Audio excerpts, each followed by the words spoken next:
हर रोज diary लिखने से आप खुद को बेहतर तरीके से समझ सकते हैं। देखिए दोस्तों, एनी फ्रैंक की book the diary of a young girl आज 80 सालों के बाद भी पढ़ी जाती है। इसमें उन्होंने लिखा था कि हिटलर के समय में लोगों पर किस तरह से जुल्म किए जाते थे। वे अपने साथ हो रही हर घटना को रात में सोने से पहले लिखा करती थी। उनका कहना था कि इससे वे खुद को दूसरों की नज़र में देख पाती थी कि उनसे उन्हें खुद के बारे में बहुत सी बातें पता चलती थी।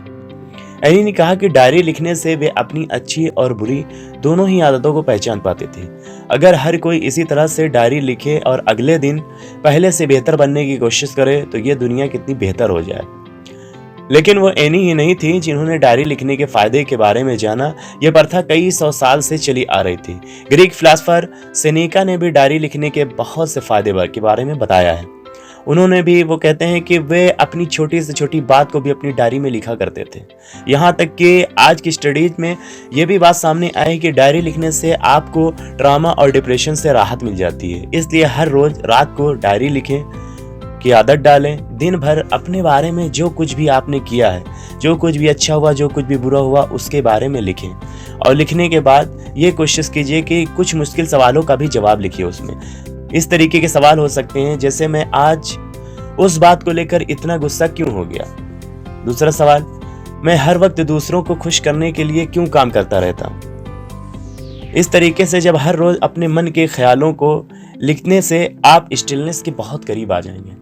अब सवाल आता है, स्टिलनेस क्या होता है। स्टिलनेस उस चीज को बोलते हैं कि जिस काम को करते वक्त हम इतना खो जाए कि हमें वक्त का पता ही न चले, उस स्टेज को बोलते हैं स्टिलनेस। तो आपकी कामयाबी इतनी हो जाए लाइफ में कि आप बहुत ऊंचे पायदान में पहुंच गए, लेकिन आपकी आत्मा मतलब अंदर से सोल कभी अगर शांत नहीं है तो उसको शांत करने के लिए आपको स्टिलनेस की स्टेज पे आना बहुत ज़रूरी है। और स्टिलनेस की स्टेज पे आने के लिए आपको इस तरीके की प्रैक्टिस करनी होगी, जो कि राइटिंग करनी होगी। किससे? डायरी पे। एक पर्सनल डायरी बनाइए दोस्तों, और उस पर अपने सारा दिन जो कुछ भी आपके साथ होता है उससे आप उसको नोट कर दो। और नोट करने के बाद फिर उसको पढ़ो। पढ़ने के बाद फिर ये फैसला करो कि जो मेरे साथ या मैंने आज जो गलत किया, कल इससे मैं बेहतर करूँगा, उसे सुधारने की कोशिश करो। जब इस तरीके से आप प्रैक्टिस करने लगेंगे तो आप अपनी ज़िंदगी में कामयाब भी हो जाएंगे और आप अपनी आत्मा को भी शांत कर पाएंगे। उम्मीद करता हूँ कि ये इन्फॉर्मेशन आप लोगों के लिए यूज़फुल रहेगी।